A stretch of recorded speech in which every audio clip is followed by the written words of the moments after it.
29 अक्टूबर यानी कि विश्व स्ट्रोक दिवस पर विशेष रूप से ब्रेन स्ट्रोक के लक्षणों के बारे में जागरूकता की कमी अक्सर घातक परिणाम का कारण बनती है। पंचकुला के पारस अस्पताल में एसोसिएटेड डायरेक्टर न्यूरोलॉजी डॉक्टर अनुराग लांबा, डॉक्टर अमवीर गोयल, डॉक्टर अमन बातिश, फैसिलिटी डायरेक्टर गुरकीरत सिंह ने अपने अपने विचार व ब्रेन स्ट्रोक पर जागरूक संदेश दिया।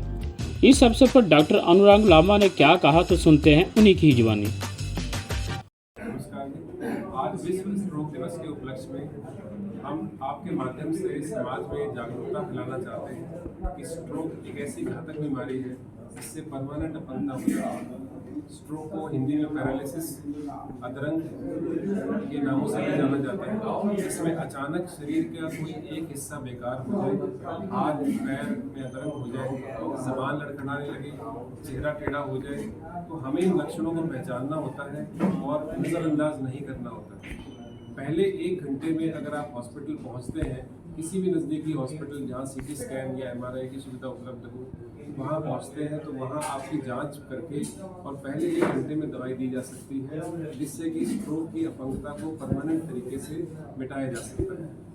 हम विश्व में हर 4 में से 1 व्यक्ति को स्ट्रोक होने की संभावना है, लेकिन इस संभावना को कम करने के लिए 2 ही चीज़ें ज़रूरी हैं।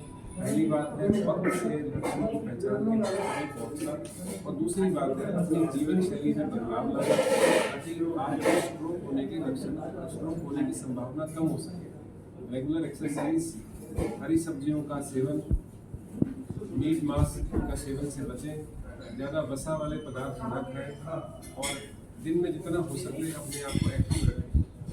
ज़्यादा देर बैठने से भी स्ट्रोक का असर पड़ता है। स्मोकिंग, अल्कोहल, इन चीज़ों से भी बचना चाहिए और इसके साथ में अपनी डायबिटीज़, हाइपरटेंशन, अगर किसी को बीमारियां हैं तो उनका रेगुलर रूप से इलाज करें ताकि उनको कंट्रोल में रखें, तो हमारा रिस्क कम हो जाता है।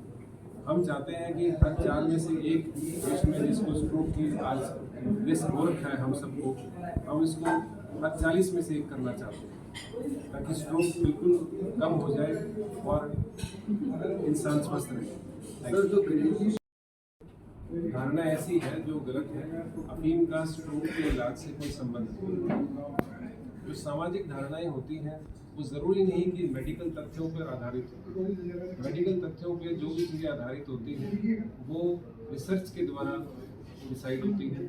लाखों लोगों पर रिसर्च होती है, तब ये कंफर्म होता है कि कौन सी दवाई काम करेगी, कौन सी नहीं करेगी। लेकिन अफीम के लिए कोई ऐसी रिसर्च जो है नहीं अवेलेबल है जो ये कह सके कि इससे कुछ फ़ायदा होता है। तो कृपया सामाजिक धारणाएं वो हमारी ज़रूरी होती है, लेकिन मेडिकल इलाज के लिए सिर्फ मेडिकल धारणाओं को ही मानना चाहिए। मेटल ऑब्जेक्ट के हमारा जो इशू आता है वो आता है एमआरआई में। इसी के लिए ही हमारा सीटी स्कैन होता है। जो आपके अंदर कोई भी मेटल ऑब्जेक्ट हो तो आप सीटी स्कैन बिना किसी डेंजर के आप करवा सकते हैं। एमआरआई में भी अब आजकल काफ़ी ऑब्जेक्ट्स आने लगे जो एमआरआई कंपैटिबल होते हैं। जो नए जितने भी ऑब्जेक्ट्स, जितने भी इम्प्लांट्स चल रहे हैं एमआरआई कंपैटिबल होते हैं, बट फिर भी मोटे तौर से अगर कोई भी मेटल ऑब्जेक्ट है तो सीटी स्कैन बिल्कुल सही है। मैं एक ब्रेन और स्पाइन सर्जन हूँ और जैसे डॉक्टर अनुराग सर और डॉक्टर अबीर ने बताया कि स्ट्रोक 2 तरीके का होता है, या तो खून की नाड़ी में ब्लॉक होता है या खून की नाड़ी फट जाए। जब खून की नाड़ी में ब्लॉक होता है तो आपको न्यूरोलॉजिस्ट ट्रीट करेगा, चाहे वो इंजेक्शन देगा या गाइड वाइड डाल के उसको क्लॉट को निकाल देगा। बट जब खून की नाड़ी फट जाती है तो पूरा जो ब्लड होता है नाड़ी के अंदर वो ब्रेन में चले जाता है, और जब वो ब्लड ब्रेन में चले जाता है इसे कॉमनली हम कहते हैं ब्रेन हेमरेज। बहुत पेशेंट्स आके बोलते हैं हमारे को कि सर ब्रेन हेमरेज हो गया है, क्या करना है। उस कंडीशन में यूजुअली सबसे पहले आपको एक न्यूरोलॉजिस्ट देखेगा। अगर न्यूरोलॉजिस्ट देखेगा उसको लगेगा कि ब्रेन हेमरेज बहुत ज़्यादा है तो एक न्यूरोसर्जन को ओपिनियन लेगा। अगर ब्रेन में प्रेशर ज़्यादा है, ब्रेन के अंदर ब्रेन एक तरफ शिफ्ट हो रहा है, उस कंडीशन में फिर हमारे को सर्जरी करके उस ब्लीड को बाहर निकालना होता है।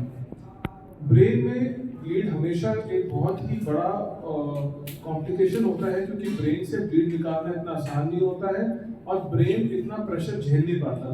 तो जब भी ब्रेन हेमरेज होता है जल्दी से जल्दी आपको एक न्यूरोलॉजिस्ट या न्यूरोसर्जन को दिखाना है कि अगर ज़रूरत है तो with in the next few hours ऐसे पेशेंट की सर्जरी हो जानी चाहिए।